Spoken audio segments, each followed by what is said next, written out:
A urgência do discipulado. Lição 12, para o dia 21 de março de 2021. O nosso texto áureo. Portanto, ide e ensinai todas as nações, batizando-as em nome do Pai e do Filho e do Espírito Santo. Mateus 28:19. Onde temos a verdade prática, chamamos de discipulado na fé.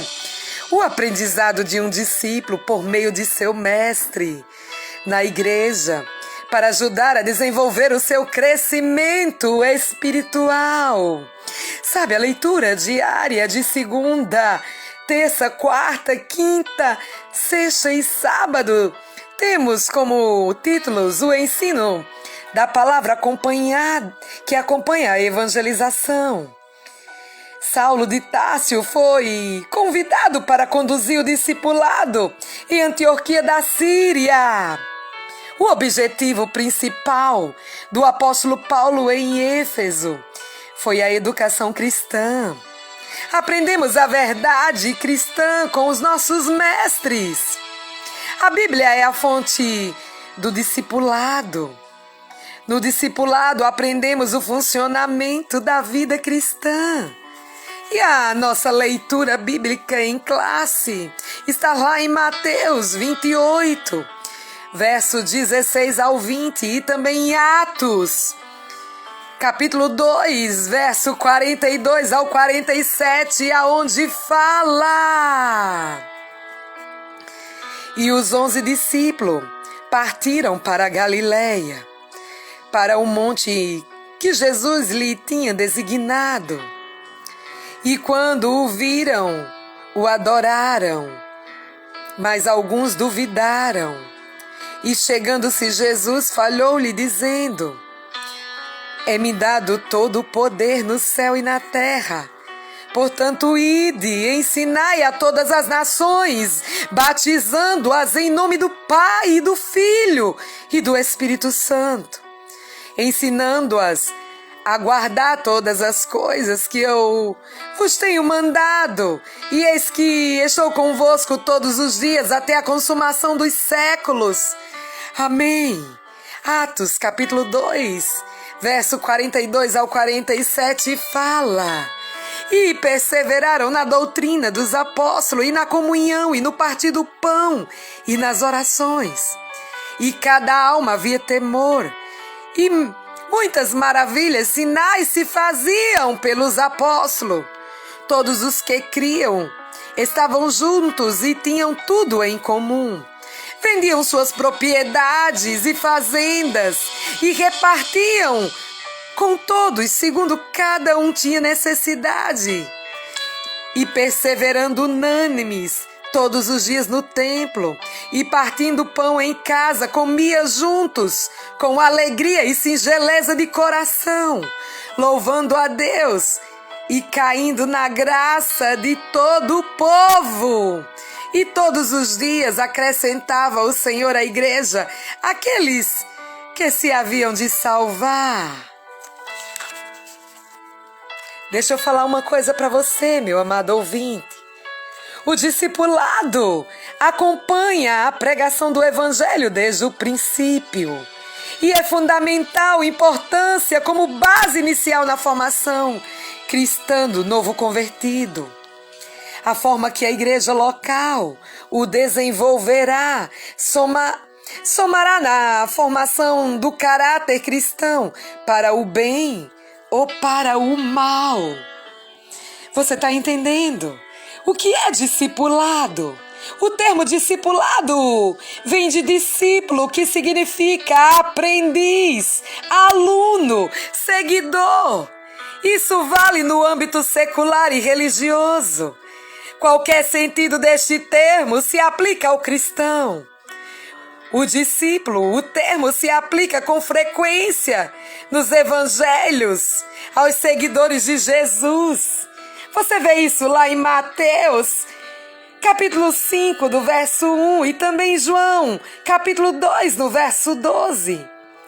Disso segue o discipulado, ensino para ser seguidor de Cristo.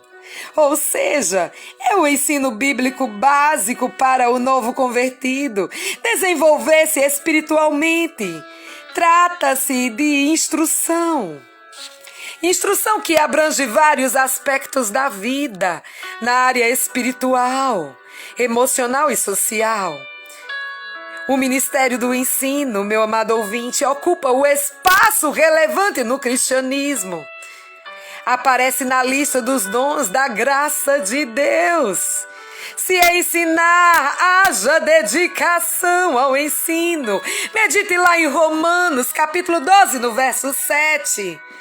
A grande comissão, sabe, lá em Mateus 28, do 18 ao 20, deixa isso bem claro.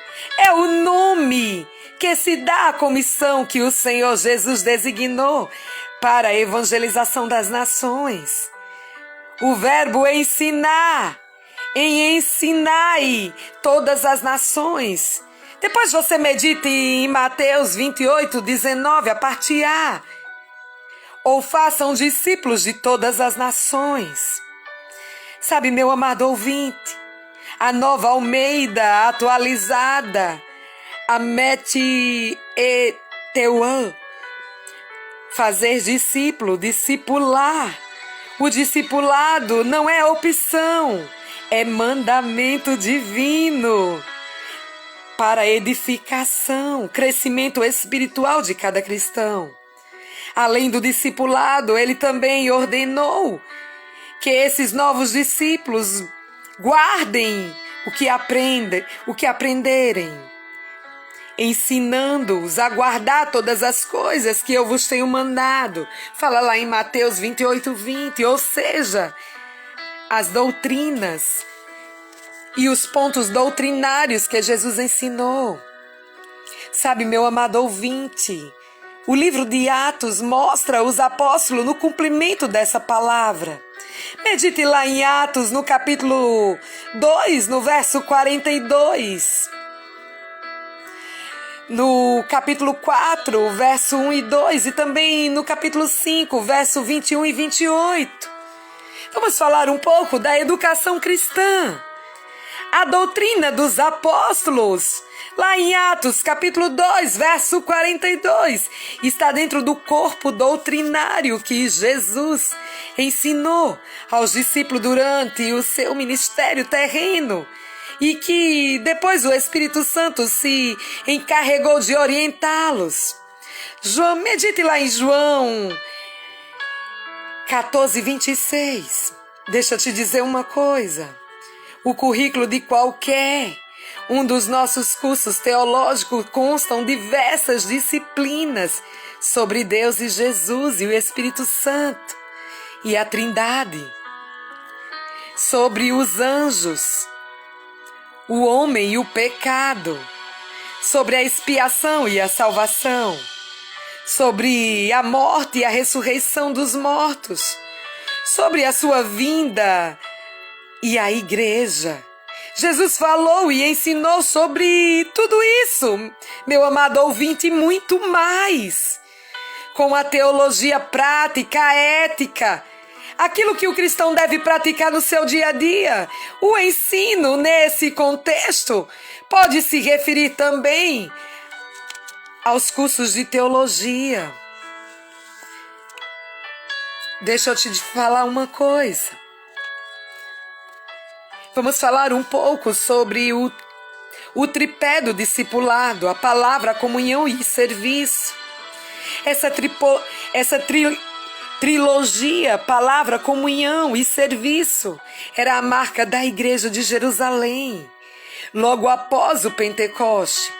Isso influenciou a maioria das igrejas de todos os lugares, em todas as épocas, e continua valendo atualmente, meu querido. A palavra, a autoridade das Escrituras é singular e única, pois a sua fonte é o próprio Deus. Elas foram faladas primeiramente pelos profetas do Antigo Testamento e depois pelos apóstolos no Novo Testamento. Medite lá em 2 Pedro, no capítulo 3, no verso 2. Os primeiros discípulos perseveravam na doutrina dos apóstolos. Você vê, medite lá em Atos, no capítulo 2, no verso 42, na parte A. Isso quer dizer que eles continuavam no aprendizado sobre o comando do apóstolo. Esse ensino se baseava tanto nas escrituras quanto na própria experiência dos apóstolos, os quais receberam a revelação diretamente de Jesus durante o seu ministério terreno e depois de Pentecostes do Espírito Santo. Medite lá em Atos, capítulo 1, versículo 2 ao 4, também em 1 Coríntios, capítulo 2, versículo 12 e 13. Sabe, meu amado ouvinte, na atualidade não temos os apóstolos em pessoas conosco. No entanto, eles ainda nos ensinam pela palavra de Deus, a Bíblia. Que maravilha, não é verdade? E a respeito da comunhão, onde fala lá em Atos, no capítulo 2, no verso 42, depois você medita. Ter tudo em comum e partilhar da mesma crença é comunhão, meu amado ouvinte. A palavra grega kainonia, comunhão significa compartilhar ou participar mutuamente de algum evento comum ou acordo. No Antigo Testamento, a ideia de comunhão diz respeito ao relacionamento da pessoa com o seu próximo. Você medite lá em Salmos 133, no versículo 1.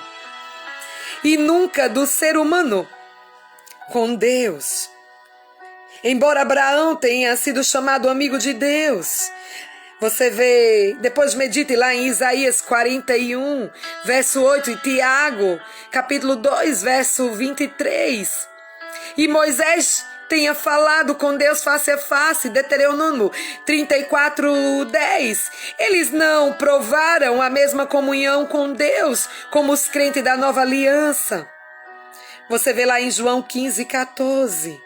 A comunhão no cristianismo envolve tanto um relacionamento entre os irmãos, como também com o Pai, com o Filho e com o Espírito Santo. Medite lá em 1 João, capítulo 1, verso 3, também 2 Coríntios, capítulo 13, verso 13. A comunhão na igreja de Jerusalém. Sabe, medite lá também. A igreja de Jerusalém, meu amado ouvinte, logo nos seus primeiros dias, deu ao mundo uma lição de koinonia. O que o texto sagrado diz é que não se trata apenas de compartilhar algo, mas também de unidade.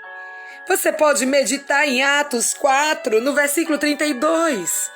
Sabe, coração diz respeito ao centro da vida, a mesma inclinação.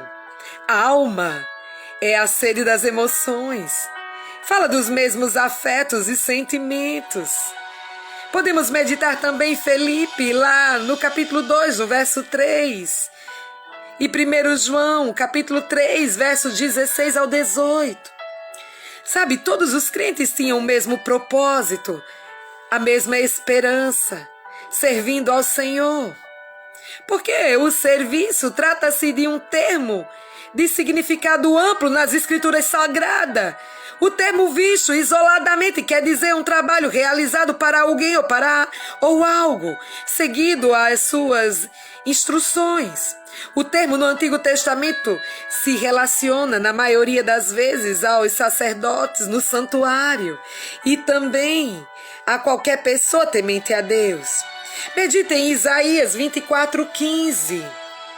Sabe, na primitiva igreja de Jerusalém, o serviço cristão está representado sumariamente na perseverança, no ensino dos apóstolos, na comunhão, no partir do pão e nas orações. Vimos isso lá em Atos, capítulo 2, verso 42 ao 47. É isso que Deus espera de cada um de nós. No cumprimento da grande comissão, meu querido. Sabe, o discipulado e o crescimento sadio da igreja. A igreja precisa do processo do discipulado para cumprir o propósito da grande comissão. Não se trata de opção, é ordem de Jesus para a edificação e crescimento espiritual de cada cristão. O crescimento espiritual é o processo do discipulado em prol objetivo de instruir o novo convertido sobre os vários aspectos da vida cristã. Todas as pessoas que vêm a Cristo precisam ser discipuladas. Isso porque elas se tornam novas criaturas. Depois você medita em 2 Coríntios, capítulo 5, verso 17. E passam a viver uma nova experiência. Romanos, capítulo 6, verso 4. Elas precisam ser ensinadas para o seu crescimento espiritual e amadurecimento na fé, crescer na graça e conhecimento de nosso Senhor e Salvador Jesus Cristo. Medite lá em 2 Pedro, capítulo 3, verso 18. Esse é o crescimento espiritual e sadio. O crescimento numérico é o processo do discipulado, sabe? Proporcionar à igreja, além do crescimento espiritual, crescimento numérico. Medite em Atos 9, verso 31. Note que o propósito da terceira viagem do apóstolo Paulo não foi para plantar igrejas locais, mas para discipular, ensinar a igreja de Éfeso, formar e treinar obreiros para a seara do Senhor. Ele ficou ali durante 3 anos. Você pode ver isso lá em Atos 18, 22 e 23, e também 19, versículo 1, e também o 20 ao 31. Exemplo da igreja em Antioquia da Síria. Sabe, o público da igreja de Antioquia era gentil, identificado com gregos. Medite lá em Atos, capítulo 11, verso 20 e 21. Os apóstolos de Jerusalém enviaram Barnabé para discipulá-los. Ao se deparar com um grupo de gregos convertidos, ele concluiu que ninguém seria melhor do que Saulo para ensinar esses novos crentes de costumes estranhos. Barnabé não hesitou em buscá-lo em Tarso para essa nobre tarefa. Você pode ver tudo isso lá em Atos 11, 25, também Atos 11, 22. Sabe, eles discipularam a igreja durante um ano inteiro. Assim, desde muito cedo, na história do cristianismo, a igreja se preocupa com o discipulado. Pois fazer discípulo não é a mesma coisa que fazer membro de igreja. Você está entendendo, meu querido ouvinte? Isso é muito forte para as nossas vidas hoje. Deus, ele tem interesse no bem-estar social e espiritual do ser humano. Isso vale para a igreja e para a sociedade. A educação com base nos princípios cristãos é importante porque além dos valores espirituais, contribui na construção de uma sociedade civilizada, a base dos valores morais e espirituais da Bíblia. Tenha um maravilhoso dia na presença do Altíssimo. Que Deus te abençoe, continue te guardando, protegendo e te livrando de todo o mal. A paz do Senhor Jesus a todos.